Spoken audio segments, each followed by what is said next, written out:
Have you ever felt the ground collapse beneath your feet when the woman you fell in love with suddenly became someone completely unrecognizable? That intoxicating goddess who once made your heart race, who understood you like no one else ever could.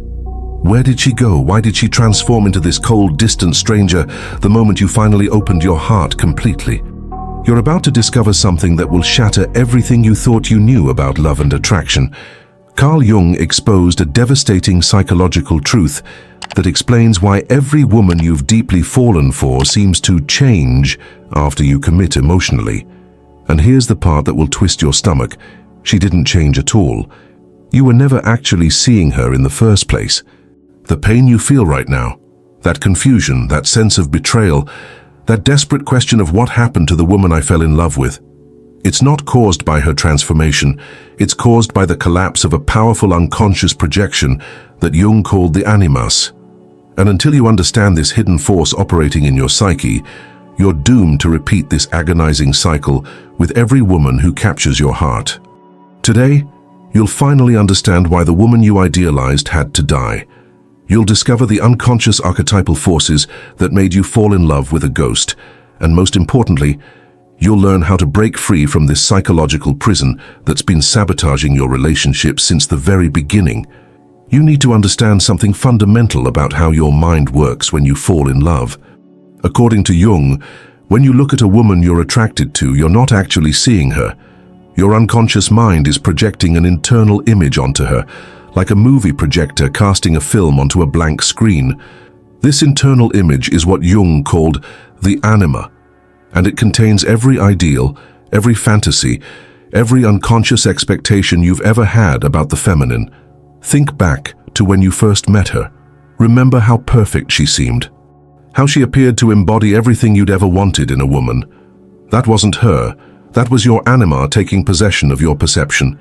She became the living embodiment of your deepest unconscious desires, fears, and fantasies about women. You fell in love with this projection, not with the actual woman standing in front of you. The anima is an archetype, a universal pattern in the male psyche that represents the feminine aspect of a man's unconscious. Every man carries this figure within him, shaped by his earliest experiences with the feminine, his mother, his sisters, the women in fairy tales and myths he absorbed as a child. This isn't just some abstract concept, it's a living psychological reality that hijacks your perception every time you feel that intense romantic attraction. Here's where it gets even more complex. Your anima isn't just one static image. Jung identified 4 developmental stages of the anima that every man must navigate. First, there's Eve, the biological, instinctual woman. She represents pure physicality and sexual attraction. When you're drawn to a woman purely for her body, for that primal magnetic pull, you're experiencing the Eve stage of your anima sos. Second comes Helen, the romantic, idealized beauty. She's the woman who captivates not just your body, but your heart. She's poetry in motion, the face that launched 1,000 ships. When you put a woman on a pedestal and see her as the most beautiful creature who ever lived, you're projecting the Helen stage. Third is Mary, the spiritual, pure love. She represents devotion, compassion, and spiritual connection. When you see a woman as your salvation, as the one who will heal all your wounds and make you whole, you're experiencing the Mary projection. Finally, there's Sophia, wisdom personified. She represents the integration of all aspects of the feminine, the guide to higher consciousness. Few men ever reach this stage of anima development, where they can see women as complete beings rather than projections. Now here's the brutal truth. Most men get stuck cycling between Eve and Helen, occasionally touching Mary, but never reaching Sophia. And this is exactly why your relationships follow such a predictable, painful pattern. When you first meet her, your unconscious immediately begins searching for hooks to hang your anima projection on. Maybe it's the way she laughs, reminding you of some long-forgotten childhood happiness. Maybe it's how she moves, triggering deep biological responses. Maybe it's something she says that perfectly matches your unconscious script of what your ideal woman would say. These hooks allow your anima to take full possession of your perception. Suddenly, she's not just attractive, she's the one. She's not just understanding, she gets you like no one else ever has. She's not just compatible, you're soulmates. Your unconscious projection transforms her into the living embodiment of your deepest longings. And she plays along, at least at first. Why? Because women have their own unconscious projections, what Jung called the animus. And in the early stages of attraction, there's a mutual projection dance happening. She's seeing her idealized masculine in you, while you're seeing your idealized feminine in her. Both of you are essentially falling in love with parts of your own psyche projected onto each other. But here's where the tragedy begins. No human being can sustain being the screen for someone else's projection indefinitely. The weight of your unconscious expectations, the pressure of embodying your anima, becomes suffocating. She starts to feel like she's disappearing, like she's being erased and replaced by your fantasy of who she should be. You've probably noticed the pattern. In the beginning, she seems to naturally embody everything you've ever wanted. She's affectionate in just the right way, interested in the things you're interested in, supportive of your dreams, understanding of your flaws. But slowly, things begin to shift. She starts asserting preferences that don't match your unconscious script. She expresses needs that your anima projection didn't include. She reveals aspects of her personality that don't fit the role you've unconsciously cast her in. This is when you start feeling confused. She's changed, you tell yourself. She's not the woman I fell in love with. But the devastating truth is that she hasn't changed at all. What's happening is that reality is beginning to break through your projection. The actual woman is starting to emerge from behind the veil of your anima. And this emergence terrifies you on a level you don't even consciously understand. Because when your anima projection fails, you're not just losing a relationship, you're losing a part of yourself. That idealized feminine you projected onto her, that's actually a disowned part of your own psyche. When she stops playing the role, you're forced to confront the fact that these qualities you so desperately seek in a woman are actually qualities you need to develop within yourself. This is why the pain feels so unbearable. You're not just grieving the loss of her, you're grieving the loss of your own unconscious wholeness that she temporarily seemed to provide. She was the missing piece that made you feel complete, but she was never meant to carry that weight. That completion must come from within. Now we reach the moment of devastating clarity that will forever change how you understand your romantic experiences. The phrase, "she changed," those two words you've probably said or thought in every significant relationship, they're not describing her transformation. They're announcing the death of your projection and your violent ejection from psychological paradise. When you say she changed, what you're really experiencing is the anima archetype shifting from its positive, inspiring aspect to what Jung called the negative anima, or the destroyer of illusions. This isn't her becoming cruel or different. This is your own psyche forcing you to confront the truth you've been desperately avoiding. You've been in love with a ghost. Think about the exact moment when you felt she'd changed. It probably came right after you fully emotionally committed, right after you finally felt secure, right after you thought you'd found your happily ever after. This timing isn't coincidence, it's psychological law. The moment you believe you've captured the anima, the moment you think you've finally found the woman who embodies your inner feminine ideal, is precisely the moment the projection must collapse. Why? Because the unconscious won't let you live in illusion forever.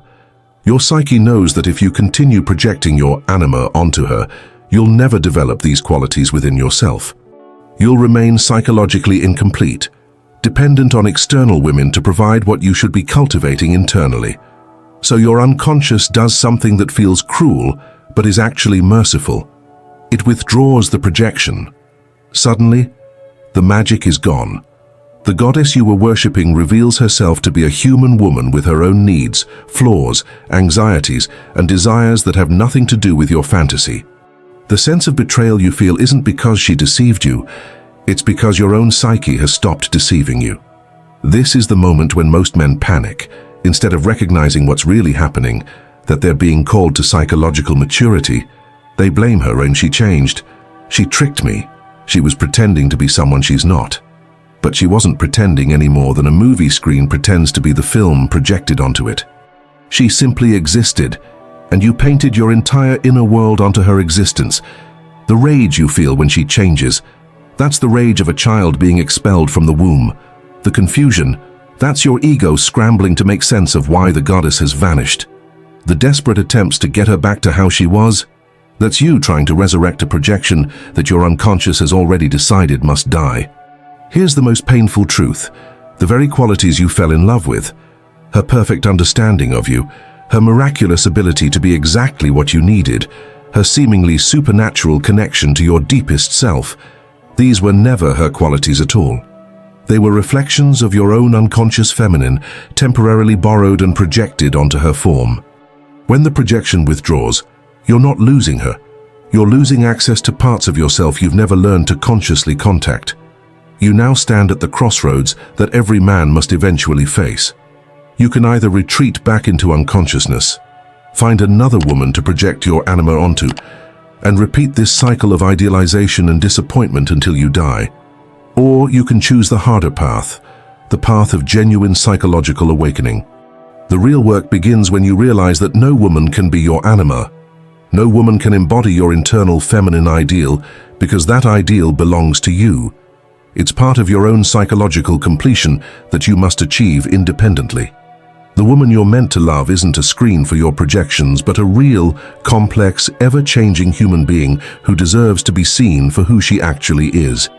This doesn't mean love is impossible. In fact, it means real love, not projection, not fantasy, but genuine human connection, becomes possible for the first time. When you stop trying to force women into the mold of your anima, you can finally begin to appreciate the actual woman in front of you, her own unique qualities, her individual dreams, her specific way of being in the world that has nothing to do with your unconscious expectations. But first, you must grieve. You must mourn the death of the fantasy that somewhere out there is a woman who will complete you, who will be your missing half, who will naturally and effortlessly embody everything your unconscious craves. This grief is necessary and sacred. It's the pain of growing up, of accepting that you must become whole within yourself rather than seeking wholeness through another. The question now is, are you brave enough to deactivate the projector? Are you willing to see women as they actually are, rather than as screens for your unconscious fantasies? Are you ready to do the inner work of developing your own feminine qualities, your capacity for feeling, for intuition, for relatedness, for being rather than just doing, instead of demanding that women provide these for you? Your future relationships depend on your answer. You can either remain a boy chasing projections, forever confused why every woman changes, forever feeling betrayed when reality breaks through your fantasy, or you can become a man who has integrated his own anima, who carries his own wholeness, who can love a real woman without needing her to be anything other than herself. Now I want to hear from you. Have you experienced this pattern of idealization followed by the crushing disappointment when she'd changed? What was your moment of realization that you were projecting something onto her that was never really there? Share your story in the comments below. Your experience might be exactly what another man needs to hear to understand his own pattern. If this video opened your eyes to dynamics you've never understood before, hit the like button. It helps more men find this crucial information.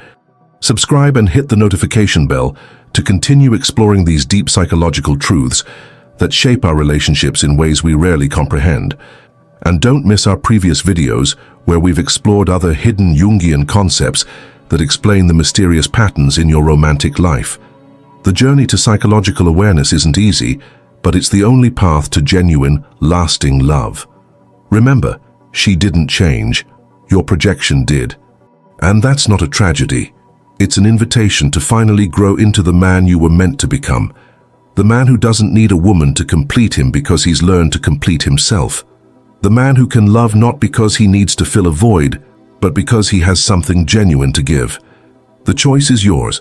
Keep projecting or start seeing, keep chasing ghosts or start embracing reality. Keep wondering why they all change, or finally understand that the only thing that needs to change is your willingness to see women as they truly are, not as your unconscious wishes them to be. This is your wake-up call. What you do with it will determine whether you spend the rest of your life in romantic confusion or step into the clarity that comes from psychological truth. The projector is in your hands. It's time to decide whether you'll keep playing the same old movie or finally turn it off and see what's really there. Your real life and real love is waiting on the other side of your projections. All you have to do is be brave enough to look,